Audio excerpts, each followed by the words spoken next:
Welcome everyone. In the previous classes we have studied the structure of male reproductive organ, that is stamen. We have also seen how microsporogenesis is taking place, how that is male gamete is formed.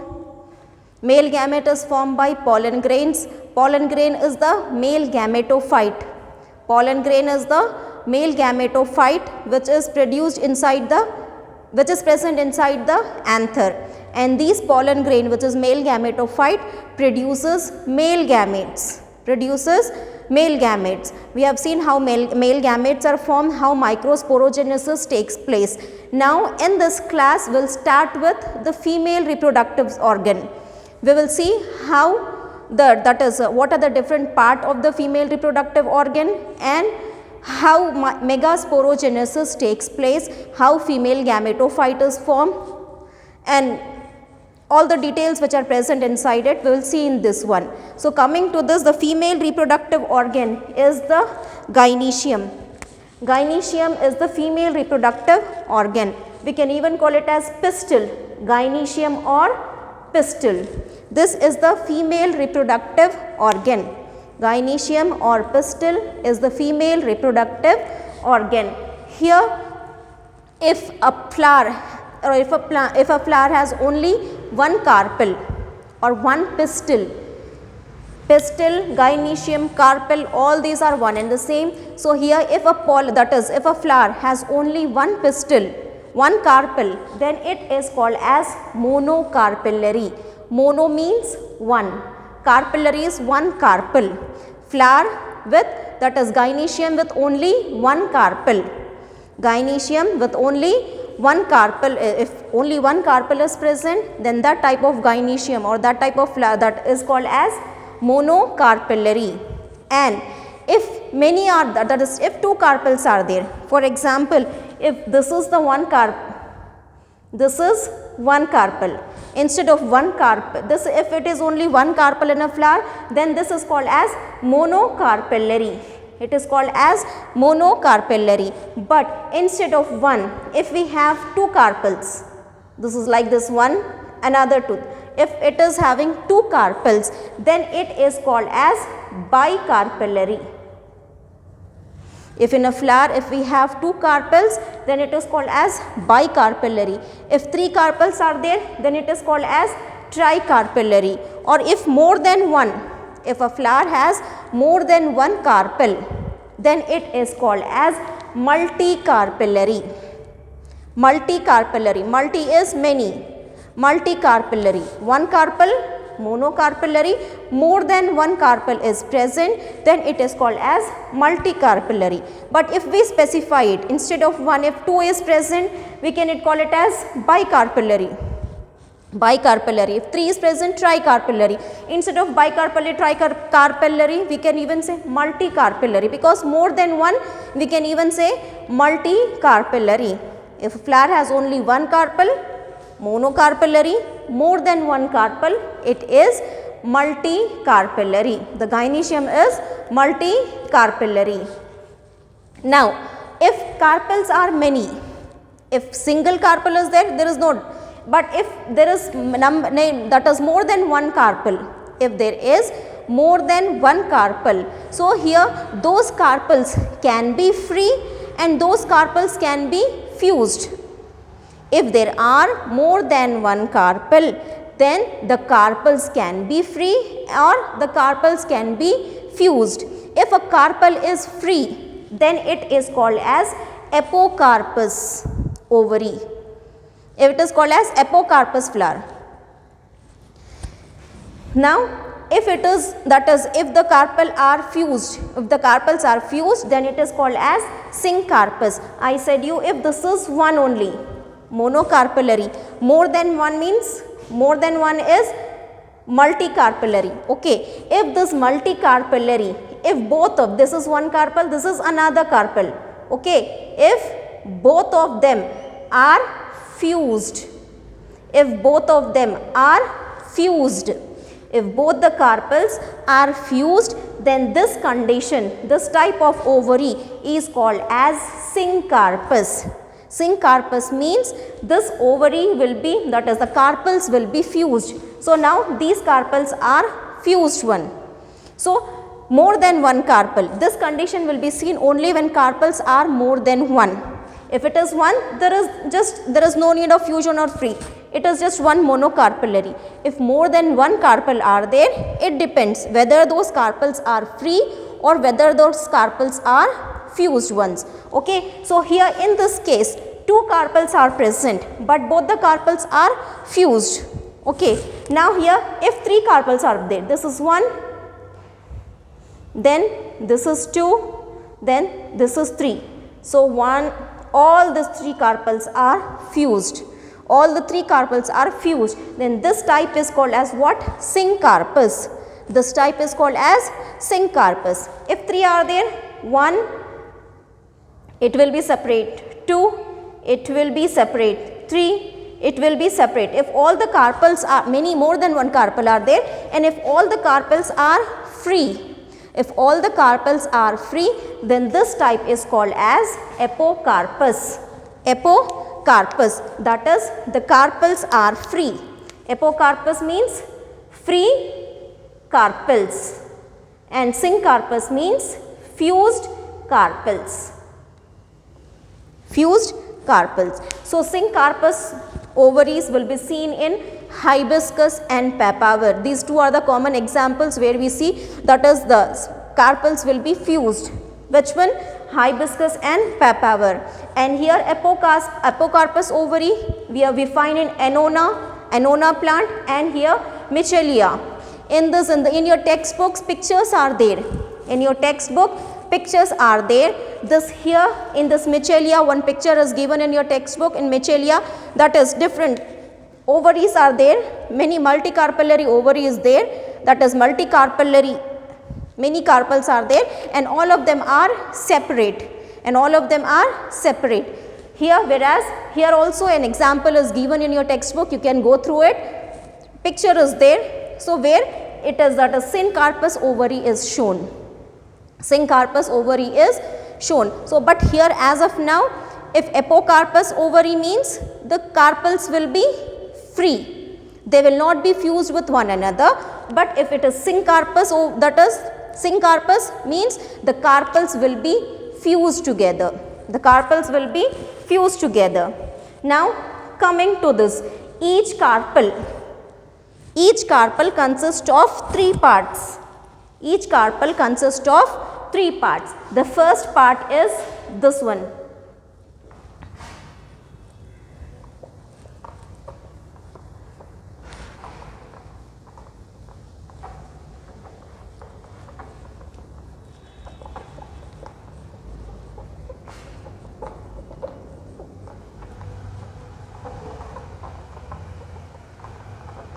So each carpel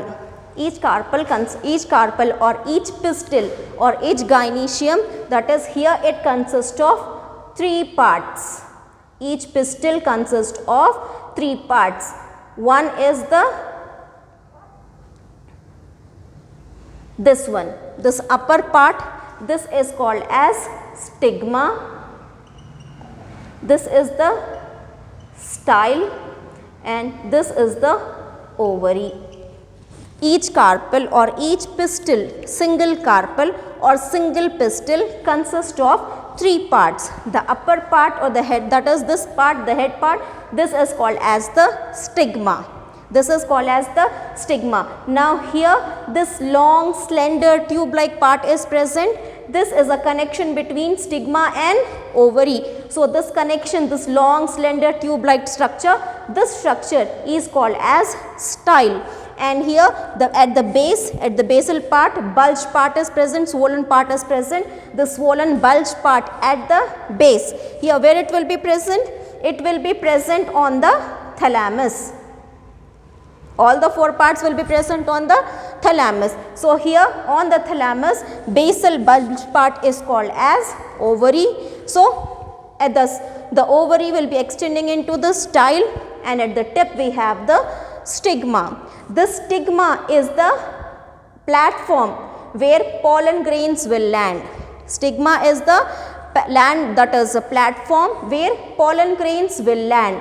Pollen grains we have already known, they are present on the anthers. So pollen grains travel from anthers and fall on this stigma. Stigma is the receptive organ. Stigma is the receptive organ of pollen grain, that is it receives the pollen grain. Pollen grains lands on this stigma. Okay, so that is why it is the stigma is the landing platform. Landing platform of what? What will land here? Pollen grains will land here. Landing platform of pollen grains.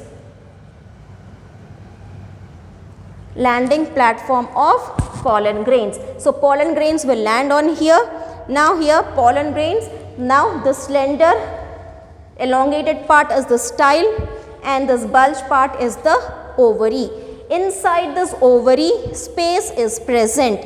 Inside this ovary, not space but here the space inside this ovary, this is called as ovarian cavity. This is called as ovarian cavity. Here inside the space is called as ovarian cavity, or we can even call it as locule, ovarian cavity or ovarian locule. Okay, so inside this a tissue will be there which is called as placenta. A tissue will be there, sponge like, cushion like tissue will be present. This tissue is called as placenta. Placenta. Okay, and from this placenta, here from this cushion like structure, that is inside this, here ovule will be present. Ovule will be present inside this ovarian cavity. Inside the ovary cavity will be present which is called as ovarian cavity or the locule, and inside this ovarian cavity what we find? A small tissue will be, cushion like structure will be present which is called as the placenta. Okay, so from the placenta arises a structure which is called as ovule. The structure is called as ovule. Okay, so ovule will be present inside this ovarian cavity. This ovule is also called as, the ovule is also called as megasporangium. Ovule is also called as megasporangium. We can even say megasporangium or we can even call it as ovule. Commonly it is called as ovule. So, but megasporangium, ovule, both of them are one and the same. So, ovary is also called as megasporangium. So, inside this ovary, placenta will be present, cushion like structure. To this cushion like structure, ovule will be attached. Okay, so here inside this inside the ovary, number of ovules will be varying. In some plants only, that is inside the ovary only one ovule will be present. In some flowers inside the ovary only one ovule will be present. So, that one ovule, or in some plants many ovules will be present, and here this is the ovule. Right now it is the ovule. This ovule later on changes into seeds. Ovule after maturation, after fertilization process and all, the ovule will change into seeds. Ovule will change into seeds. So, there are flowers where only one seed is, one ovule is present inside the ovary, and there are flowers in which many instead of one ovule, many ovules will be present. So, here in this wheat plant, paddy plant, in wheat plant, paddy plant, inside the ovule only, inside the ovary only one ovule will be present. Inside the ovary only one ovule will be present in the plants, for example wheat and paddy, whereas in the other plants, few plants there are many ovules will be present inside the ovary. Many ovules will be present inside the ovary. Examples of those here: papaya. Papaya, it is just nothing but this papaya fruit, it is nothing but the fruit which we are eating, it is the ovary. Inside the ovary, I said you, ovules will be present. So, inside the papaya, ovules, that is seeds, The ovule will later on change into seeds. So inside the papaya we find many seeds. So many ovules will be present. Watermelon is another example where many ovules are present. So in some flowers inside the ovary only one ovule can be present, or there are plants where more than one ovules will be present. So single ovary, the examples are wheat and paddy, whereas that is more than one ovule we see in watermelon, papaya. These are the common examples which we see. Okay, so this is each gynoecium or each pistil consists of three parts. The stigma, that is the landing platform for pollen grain. Then we have this long slender tube like structure which helps in the passing of this pollen tube. So inside this pollen tube male gametes will be present. So it is a passage. The style is nothing but it is a passage for male gametes. Okay, and at the base the bulge part is present. This bulge part is called as the ovary. Inside the ovary space is present. That space is called as ovarian cavity or the locule.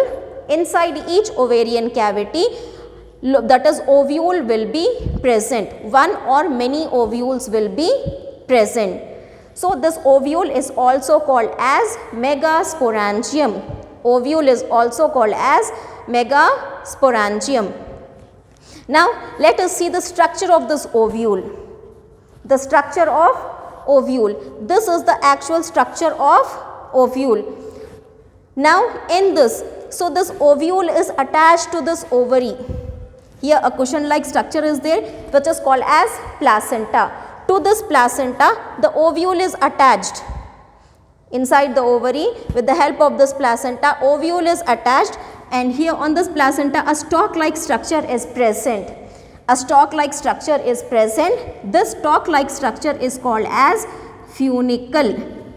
The stalk like structure is called as the funicle. Okay. So on this, with the help of this funicle or the stalk like structure, this ovule is attached to the ovary. So this is the funicle, which is nothing but stalk like structure. Funicle or stalk like structure. And here we'll find, here will be the placenta. Here will be this placenta, and this is the funicle. Okay, and inside that is attached with the funicle is this is the ovule. Placenta, the stalk like structure, this is the funicle, and with the help of this placenta, this funicle is the connection between this ovule and the placenta. Placenta is the cushion like structure which is present inside the ovary, to which ovule will be attached. So this is the structure of ovule. The stalk is called as the funicle, and the place where this funicle and ovule will fuse. Funicle is the stalk, this is the ovule, this is the stalk. The place where the stalk and this ovule both fuses, that place is called as hilum. Hilum is the location or the place where the stalk, for example, this is the stalk and this is the ovule. So here ovule and the stalk fuses. This junction where the stalk and the ovule fuses, this junction is called as hilum. And each ovule will be consisting of in flowering plants, especially in monocots, each ovule is covered by two layers. Those layers are called as integuments. Each ovule is covered by two layers which are called as integuments. Okay. So this is the outer integument and this is the inner integument. Ovule is covered by two layers. So that is why this ovule is called as bitegmic. This ovule is called as bitegmic. Bi means two. Tegmic is 2 layers. The ovule is covered by 2 layers. This is the outer layer and this is the inner layer. So outer layer is also called as outer integument and inner layer is also called as inner integument. Inner layer is also called as inner integument. So uncovering this, inside this integuments, here embryo sac is present. Inside the integuments, embryo sac is present. This embryo sac is the female gametophyte. Female gametophyte. Embryo sac is the female gametophyte. Pollen grain is the male gametophyte and inside the pollen grain male gametes will be formed. Okay. In the similar manner, embryo sac is the female gametophyte and inside this female gametophyte female gamete will be formed. Inside the female gametophyte female gametes will be formed. Okay. So this is the structure of ovule. Each ovule will be covered by 2 layers, outer layer that is outer integument, inner layer that is inner integument. Inside these integuments, cells will be present. Inside the integuments, cells will be present.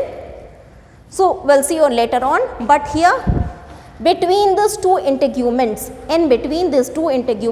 a small space is present, a pore is present or a gap is present. This gap is called as micropyle. This gap is called as micropyle. This is the stalk, this is the outer integument, this is the inner integument. In between these two, see here it is totally covered, but here space is present, a small hole like structure will be present. So this one, the opening is called as micropyle. This opening is called as micropyle. So if it is micropyle, this end of ovule is called as micropylar pole and the basal end of the ovule, this is called as the callosal pole or the callosal end. This is the micropylar end and this is the callosal end. Micropylar end and the callosal end. So this is the structure of ovule or megasporangium. Megasporangium. Where is the structure present? Inside this ovary. This is the structure which is nothing but the ovule. Where will this be present? This ovule will be present inside the ovary.